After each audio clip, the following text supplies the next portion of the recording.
You're listening to a Frequency Podcast Network production. The Brock and Dalby Podcast. This is the Brock and Dalby Podcast. Welcome to Wednesday. My name is Brock. I'm Dalby. I don't know if I want to talk about it. Oh, Let's talk about is it. everything okay? I'm not gonna lie, man. I've been having a rough couple days here because before the show, maybe I shouldn't get into it. Well, I mean, we're here now. If you back out now, then people are going to ask what you're talking Okay, about. so before the show, every day this week, Yeah, I've had to take number 2. that's pretty normal. And we have one bathroom here in the station. Right. And our custodian's been in there every morning, and I haven't been able to go. It does feel like his shift time has changed. I don't remember I haven't him. seen the guy for months. We've been doing this show for a while, and I don't remember seeing him here this early, this often. And it's so awkward. It's like Monday morning I go in there and he's in there cleaning. And he's cleaning the one toilet that you Right. can use. Absolutely. Yesterday I go in there. He's cleaning the toilet. This morning I'm like, there's no way. He's in there again at the same time. And I'm like, my bowel movements are at the same time as this guy's scheduled cleaning. You're a Like, very regular man, and now all of a sudden so is he. oh, it sucks so bad, dude. Do you think he's doing it on purpose? No, I don't. I Do you think he's think- just doing his job.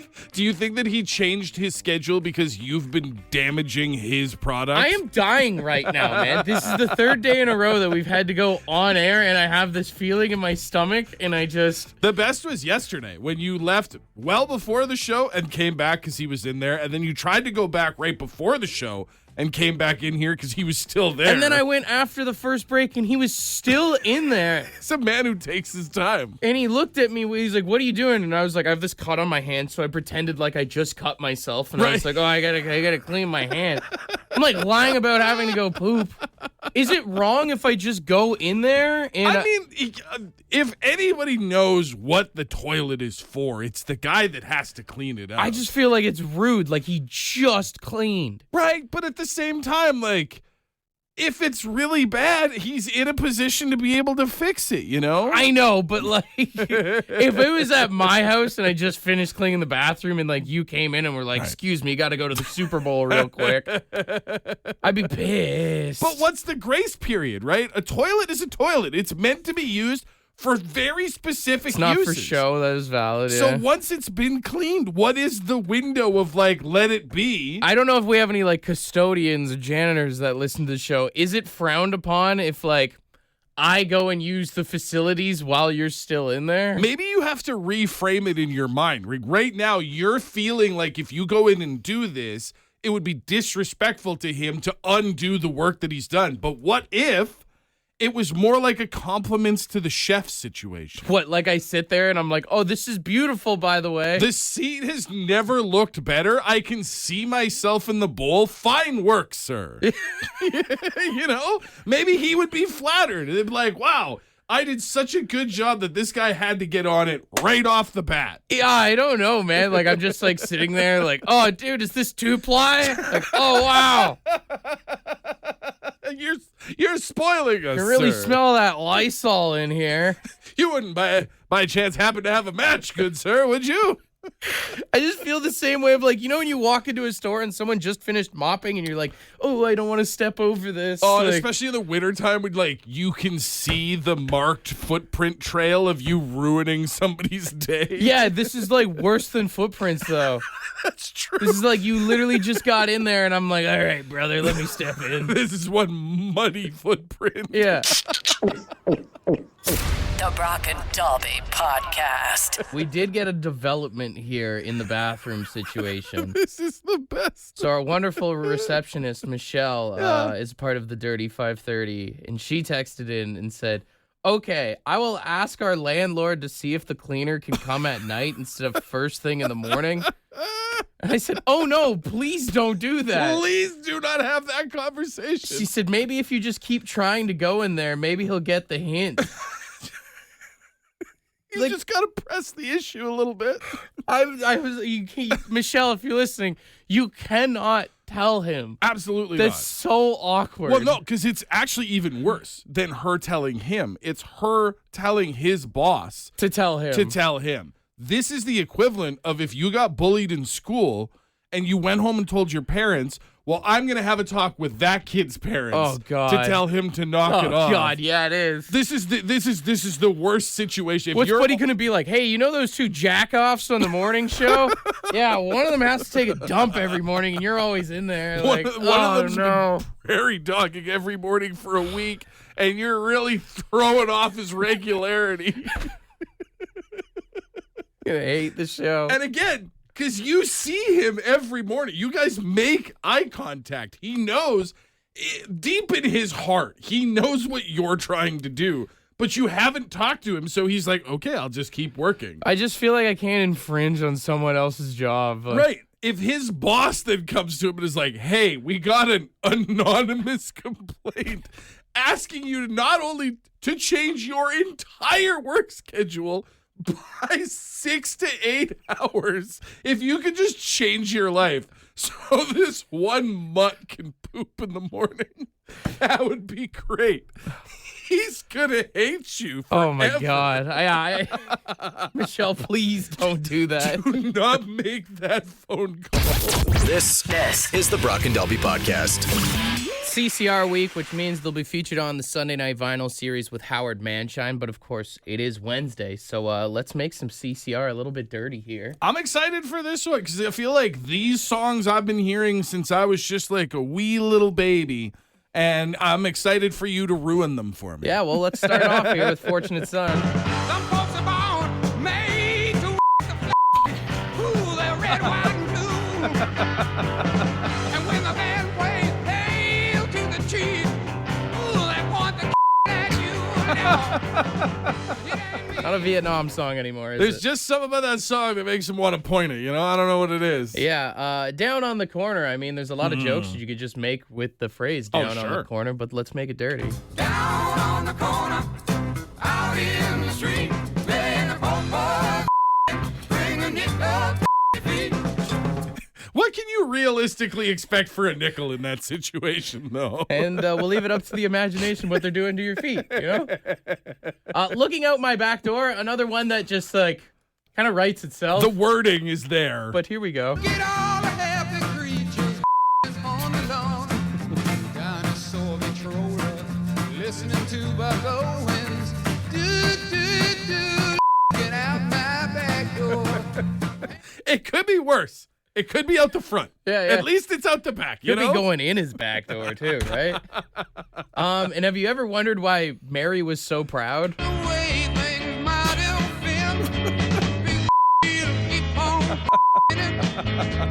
proud mirror, keep on.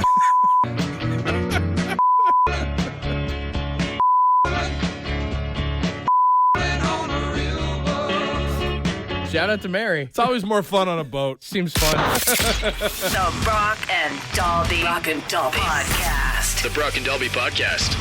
It's funny, we've come so far as a society that we've actually started to loop all the way back to the early times when we used to communicate by drawing on cave walls and Egyptian hieroglyphics with emojis basically being the main form of communication for people nowadays. I feel like I'm not a big emoji guy unless I'm texting with my girlfriend, Courtney. I don't think I've ever gotten an emoji from you. Like, I think it would be jarring. Fist bump? I'll do fist bump. Fist bump is one. And honestly, that's like, I don't think you've ever sent me a smiley face. You've never sent me the like winky tongue sticking out one. I know, like, maybe this sounds sexist, but as a guy, I feel weird texting other guys and being like, like tongue out like thing. Like, that's Right. so funny. I saw this study that says 41% of adults, grown-ups, both men and women, believe that a text is incomplete without an emoji. Like, they'll type out the text, and before hitting send, they'll look at it and be like, it's missing something. I mean, I get it. An emoji can set or change the tone of a message, but I feel like it all depends on who you're messaging. That's just it. Like, could you imagine sending a text to the boss with an emoji? Like, not even Jackie, like, our boss. Like, sending a text to boss Adam out in Ottawa, being like, hey, man, was wondering if we could talk about maybe a pay raise. With Winky the face. shruggy, like, shoulder thing. Yeah. Winky face, shrug arms, pointing fingers, pew pew. Yeah. It just feels like that's not how grown-ups are supposed to talk to one Just another. texting your landlord, like, sorry, I'm going to be late on rent with that. The gritting teeth emoji. Yeah. Like, I will say, when I text or message with Mallory, like, we'll do, like, heart emojis. Sure. And, like, the kissy emoji. It feels like with your significant other makes a lot of sense. Mm-hmm. But, like, imagine sending a message to the group chat for, like, your softball team and being like, hey, guys, dog's sick, not going to be able to make it today. Puke emoji, sad emoji. Like, what are we doing? I think the biggest one that actually pisses me off is the thumbs up emoji. It depends. If there's like text and the thumbs up that sort of backs up what was said, I don't mind that one. But when I send a message to someone and the response is just the thumbs up, I don't like it in general. I don't like it in general. Because imagine if you did that in real life. If I was like, hey, man, want to have drinks at my place tonight? And you just thumbs up me? just hit you with the Don Cherry. I feel like that's so rude. That's insanely rude. It's just like, even in general, any of these emojis, Yeah. if you thought something was funny and you were just like, wink one eye, stick your tongue out at me, and be like, what is wrong with you? Are you having a seizure? Do I need to call a health official to take care of you? Are you okay right now? Or even if you were just like texting with someone, or like you're talking with someone and you're like, hey, like, you want to get a little physical? And they pulled an eggplant out of their pocket. What? No. Walk up to your significant other and shake a peach at her and just be like, eh? Yeah, you start squirting your water bottle at them. This is the Brock and Dalby Podcast. A lot of people agree with me on the whole thumbs up thing being kind of rude. But BJ, you have something that drives you more crazy than the thumbs up? When people just text K instead of OK. Just the letter. That drives me absolutely insane. Yeah. Like, I'm not worth using two letters. Also, like I was saying with the thumbs up thing, like in real life, if someone just K-bombs you, Yeah. it kind of stinks, man. K. I feel like there's different levels to the Ks. Like, if you're just going to K-bomb me, 2 Ks is fine. But 1 K stings a little bit more. 1 and 3, both bad options. Yeah, definitely. The one, it just sets me off. I feel like, yeah, the single K comes off across as rude. Okay is the standard. I don't know why the double K makes it better, though. What feels better, okay or OKAY? Someone who takes the time to write out the full government okay. The OKAY actually is nicer. Yeah, it feels like it's almost like every letter makes it feel more like you care about the response. Although I will say the worst K is the lowercase k. Your phone, by default, capitalizes the first letter of the sentence. That means you went out of your way to toggle off the shift and send me a lowercase k. The most disrespectful K. Well, even the K with a period at the end is really sending a message, you know? There's no subtext here anymore. You're not being subtle. You're letting me know that you don't think well of me and you're a dick at the same time. Also, people doing the 3 dots thing, knock that off. Well, and it's just like, it's weird to do because like the 3 dots is supposed to imply that you're taking a pause, right? It makes sense in like if you're writing a narrative, but we're just sending text messages. I watched how long it took for you to write. You don't have to tell me you took a pause in the middle of Another one, and you are so guilty of this. LOL. LOL is whatever. Sure. I am a bad sure. That drives me crazy. The amount of times that I message you. Yeah. And I'll be like, hey, do you want to do this thing? Or I thought about this thing for the show. Sure. See, and the thing is like, I'd never given it any thought until you finally brought it up to me. Because when I'm typing it, it's always in a sure. Yeah. That's like, it's always meant with like a positive uptone. But when you write sure with no punctuation, it always comes out as sure. That's the only time I want an emoji. Next time, just be like, sure, winky face, tongue out, Finger guns. Pew, pew, pew, Then I know pew. your game. The Brock and Dalby Podcast. A dude named Harry has gone viral after he posted some pictures. He's sitting in an aisle seat across the aisle. His girlfriend has the opposite aisle seat. And next to her is another couple, strangers. They do not know these people. They're on a 4-hour flight heading to Greece when, as they get up into the air, the girl in the middle seat undoes her seatbelt, and climbs into the lap of her boyfriend who has the window seat. And they proceed to do basically 4 hours of PDA. Oh, and he's like cuddling her, like coddling Have her? a look at this picture here. He's essentially cradling her the way you would hold a baby on the airplane. Like, she is fully in his lap. You know what the biggest part about this that bugs me? Is the fact that she has her shoes off and her feet is just right beside that girl. Right in front of this other poor girl who's just the victim of circumstance. The cuddling thing is a little much, but it's the taking the shoes off on the plane that pisses me the most. That is such a big thing now. Like, you see pictures and stuff all the time of people like, oh, this person sitting beside me took their shoes off. Or even worse, when the person behind takes their shoes off and then, like, puts their feet up on the armrest. Ugh. Like, straight to jail. Yeah, I mean, I get it. I'm all about comfort. Like, wear your sweatpants, whatever. Be lazy as hell. Keep your damn shoes on. It is crazy to think how far, like, air travel has changed. Like, you look back to when commercial flights were first You used to dress up in a suit and everything? It was a big to-do to get on an airplane. You wore your church clothes. You wore your Sunday finest. Everybody's sitting. They had, like, lounge seating and stuff like that. People are smoking cigars in the air. I just don't get the taking the shoes thing off because I get it. People are always like, oh, it's a long flight. I want to be comfortable. Would you do it on a Greyhound bus? Absolutely. Did you do it on the not. train? And you got to think, like, hey, listen, I know that when the plane pulls up to the airport or whatever, they get on there and run a quick vacuum down the track. But, like, that floor It's disgusting. cannot be clean enough to be going barefoot. Even in general, man, there's so much stuff people do on planes. Of course, there's like the people that stand up as soon as the plane lands. That's my favorite. And then, like, because I'm always, if I'm on the plane, I'm with my kids and I'm like trying to teach them to be better for the next generation. Is like the plane lands and everybody starts standing up and grabbing their bags. They're like, should we stand up? No, we're better than that. Yeah, and then there's the people who come up to you and are like, oh, me and my partner didn't book our seats together. Could I please? No, it's like, sorry. Like, see, I think it's because I've got the kids. Like, I don't think I'll ever have to deal with that. Like, we are our own row. But Yeah. I'll tell you right now, if anybody listening, you ever see me on a plane and I'm in a seat that you want, you better be coming up to me with a wad of money or you can go back to your seat. and then the amount of people that go on planes that don't put on deodorant for some reason. That's, listen, I get put on your grubby sweatpants and a dirty old hoodie and whatever. Like, you want to dress down for comfort, that's fine. But you gotta put on some pit stick. You gotta at least double pits to chesty some Axe. You have to take into consideration that you are flying in a narrow tube with dozens of strangers. Also, I'm just going to say this. Just because you have the middle seat does not mean you get two armrests. That's true. You get one armrest, okay? Well, but which one do you get? I don't know. The one that's not mine. The person on the other side. I will fight you for The it. Brock and Dobby Podcast. Hey, man. If I'm in the middle seat, I'm calling dibs on both armrests.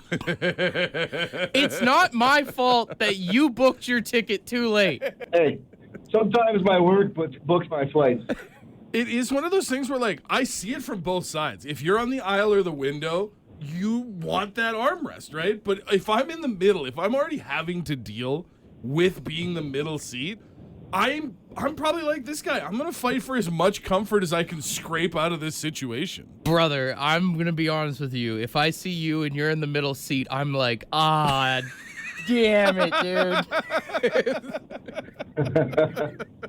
Well, I'm going for it. Two armrests. All right, well, I'll fight you for it still. I don't care. See, and it's funny because armrest is like the first thing you think of, but Ashley texted in and said it's not only elbow room that people got to worry about. So there's too many guys out there doing the classic man spread with the legs that are like crossing over the boundary down under the seat as well. It bugs me even more with the people who have like too big of a bag to put under the seat. So then like their legs are cramped. So they think they've got to ruin everyone else's leg room. Right. You put your backpack between your legs so you suddenly feel like, well, I'll just spread this leg over into this person's space. They won't mind. Too many people are like living in their own movie, you know? Right. They're the main character. It's like they're being filmed for this flight. We got Sebastian on the phone.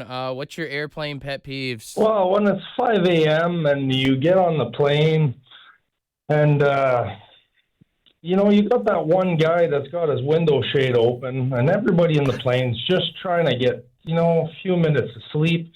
And this guy's got to see clouds like he's never seen a cloud before.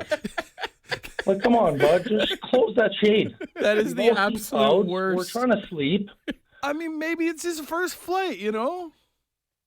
Just watch a video on YouTube or something. Come on. Like, it's going to be a long day. We're not at the airport for fun at 5 a.m. Like, close that shade, bud. Preach, brother. Preach. I love the idea of just like, hey, being up in the sky is a modern miracle. The fact that we've not only invented but perfected flight is a great achievement for humanity and should be enjoyed. You're just like, watch a video on YouTube. Well, just because you can't sleep or because you want to look at clouds doesn't mean the rest of us have to be blinded. Like, it's also brutal that some of those windows are like between aisles, and so therefore, like in between the seats, right? Yeah. They can theoretically be claimed by two different people who think that's my window. The airlines had to know that people were going to fight over that. That's one of my favorite things, is watching with two people who think they have window privileges fighting the up and down on the window. This goes back to the main character syndrome thing that I'm talking about, where people are just like, you know what, I want to look out at the sky now, so everybody does. Imagine if someone just came in your room in the middle of the morning and was like, good morning. Just open the curtains. Yeah. Brother, that's how I wake my kids up. What are you talking about? I was going to say, what are you, my mom on the plane? Like, This is the Brock and Delby podcast. last week, all we talked about was Nick Tarnasky beating up that guy on the golf course. Well, he actually hopped on the Spit and Chicklets podcast to talk about the whole situation, so we get to hear it from the horse's mouth. Finally break the silence. Here's what Tarnasky had to say, what led up to the fight. A twosome, a threesome, and we're 20, 22, 25 minutes a hole. And so now we've jammed up at 15 tee box. I'm behind my buddy. He's kind of, he's a little tentative because these guys are clearly, I mean, bath salts or meth, or I don't know what was going on there. So I said, hey, I'll go talk to him. And so I rolled up and I just said, hey, guys, that we got to get moving. And that instantly set him off. Then he's doing the fist clenching and the pump in his arms. And I said, like that's where the altercation starts. That's on the video. And then I love it. Paul Bissonnette, who does the podcast, just simply asked him the question, why'd you throw him in the water? And he said, because I wanted to cool him off. Yeah. I mean, honestly, if you get thrown in a lake, it's tough to come back from that. But the question we were all wondering was the bang, bang, bang thing. Did he do that when he played hockey? Here's what he said. I don't know. I was just trying to have fun with it. Like, I don't know. It's like, man, why I'm fighting in a golf course against a guy that like I don't even know what's going on here. I just thought, oh, this might be a blast. Have some fun with it. Like, whatever. What a crazy answer. That's wild. Have some fun with it. Why did you yell bang when you punched the guy in the face? And he's like, I don't know, man. We were at a golf course. I was just trying to spice things up. There's a guy you do not want to fight. Anyone who says, I was just having fun with it. Anybody whose idea of a good time is to throw hands is not someone you want to square up with. If you got beat up by someone who was just having fun, you shouldn't have been in that fight. Even without the bang part, if he was just like, I was just having some fun out there, we were just letting loose. It's like, wow, I made some bad decisions to end up here. I will say, though, he was respectful about like the guy and stuff. He had a great quote to wrap up. I think the message was sent that it was inappropriate, and he got he got embarrassed by it. But like I think it's like let a sleeping dog sleep. It's nothing to continue hacking a guy about. It happened. It's done with. Like, unfortunately, it happened, but like, I don't think we need to beat the guy to death about it. I mean, you already did. Yeah, you already tried. What he's saying is, I got the job done. Nobody else needs to. I think he got the message. Yeah. I do think I would love to see both of them on a podcast together. I think that's kind of the craziest thing is when this whole thing started, Tarnasky seemed like a meathead for yelling bang when he punched somebody. Sure. And the other guy obviously seemed like a snapcase for getting drunk at a golf course and starting a fight. But then the guy who got beat up did issue an apology. Tarnasky's been a beauty about it. Isn't talking any ish or any stuff like that. They both kind of came out of this at the end of this whole saga looking okay. You know what they should do? They should both get together for like a charity or something, go head to head and play a round of 18. Yeah, that would be great. You could live stream the thing, take donations, donate it to Tarnaski's a Red Deer minor hockey coach. You could raise money for minor hockey. Great way to turn this whole thing around, and then they could start an annual golf tournament, the Bang Invitational. Dude, you have the golf tournament during the daytime, and then at the reception, you set up a boxing ring inside the venue, and you have some charity celebrity boxing. No, you set up an octagon at that tee box, whatever they were at. You're right. The Memorial Bang tee box. Hey, bang! Come on, man. Bang! The Brock and Dalby Podcast. We're talking baseball. Klazuski, Campanella talking baseball. The man and Bobby Feller. All right, we're talking baseball, and we've got $100 in Lotto 649 tickets for tonight's jackpot here. $22 million gold ball jackpot tonight. Guaranteed $1 million prize if the ball ends up being white. And a classic $5 million draw up for grabs. Still just thinking about softball. That's all I was like humming along to the lyrics in my head, and I realized like he just queued me up to talk about the prize. Okay, here we go. Simpsons always on the brain. Be a professional. Today, we are looking for you to be an umpire and do a punch-out call. Now, that's the example that we're using, but remember, umpires change it up. Every umpire is different. It could be a... Sometimes we want you to make the exact noise that we've presented to you. This time, you have the creative freedom. We've all watched a baseball game before. They're on TV all the time. Maybe you've even been to one and heard somebody take a strike three for the umpire to go,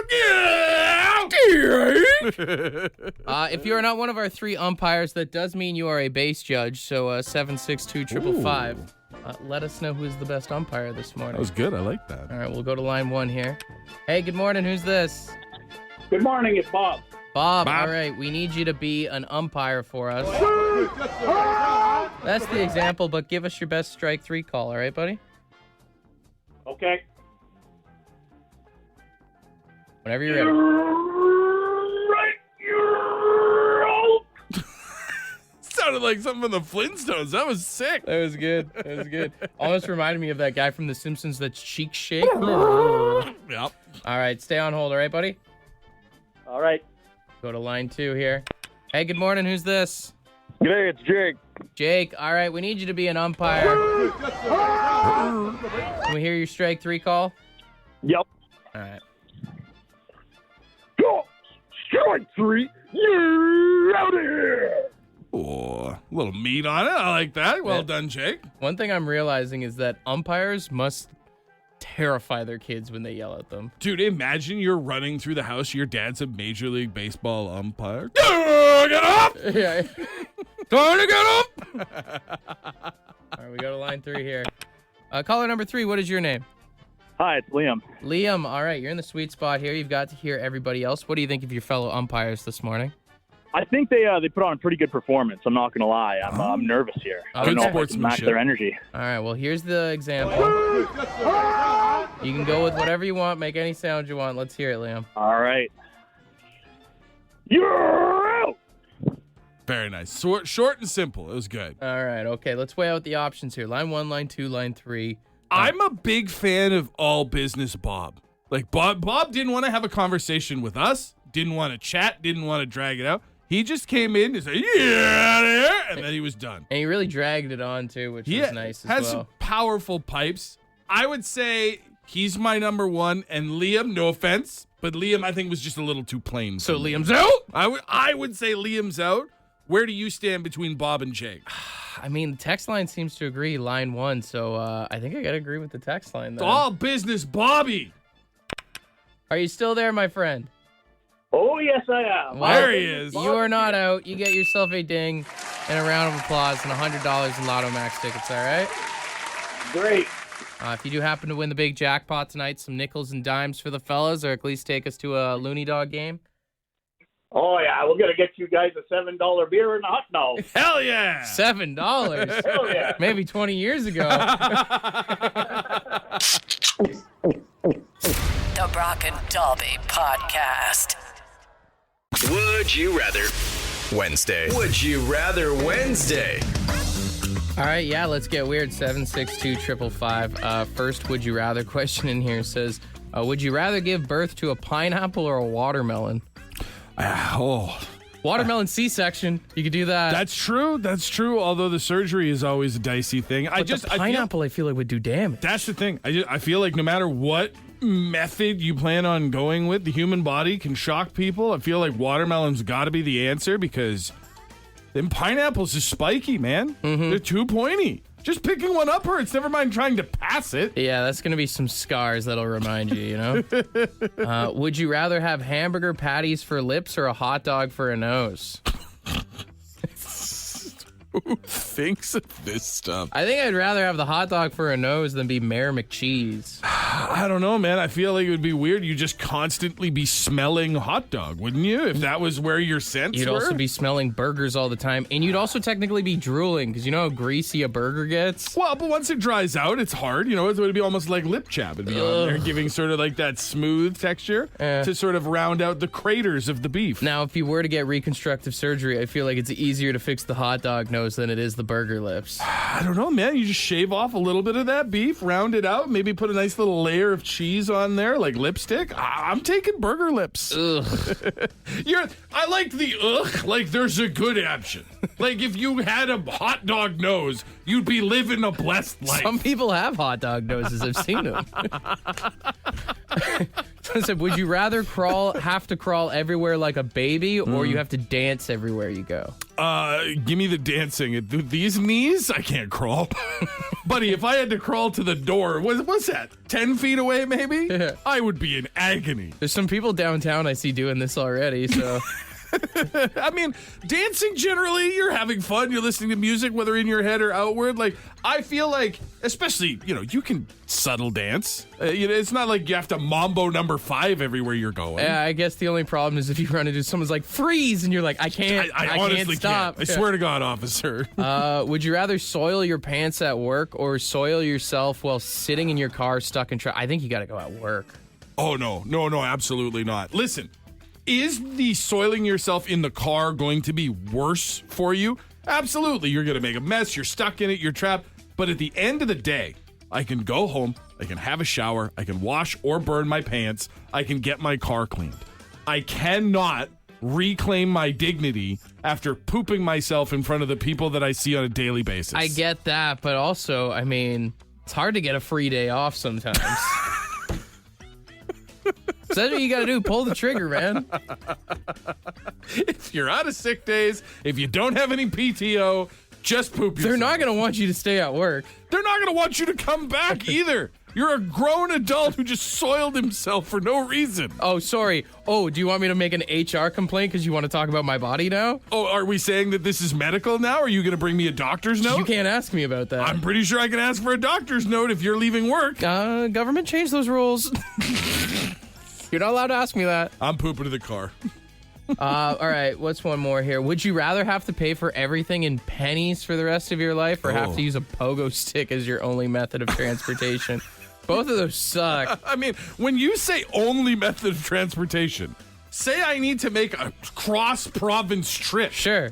Do I still have to pogo? Can I get on an airplane? No, and even if you wanted to get on an airplane on the other thing, you have to physically go and pay for it in pennies. Can I pogo my way down the jet ramp onto the airplane? Like, does that still count? As if I'm pogoing while the Greyhound is driving, does that still? Technically, yes. Okay. Technically? No, I mean, it's got to be the pennies thing. You would get good at being a pogo sticker. You're going to get beat up. But at the same time, like, the only way the pogo stick answer works is if you've accepted that you're just not going anywhere. Yeah. I'm staying in the town I live in. I'm never leaving. No vacations. I'm not going anywhere. I'm not going any further than maybe a grocery store if I'm lucky enough to live in the neighborhood. Like, imagine going on a pogo stick down Main Street here in town. You should get shot. It would have been a great excuse not to go strawberry picking last weekend. Want to be a part of the podcast? Leave a message on the Bad Line. The Bad Line is the answering machine for the Brock and Dalby Show. To get the number, text the word BAD to 762-555. Thanks for listening to the Brock and Dalby podcast.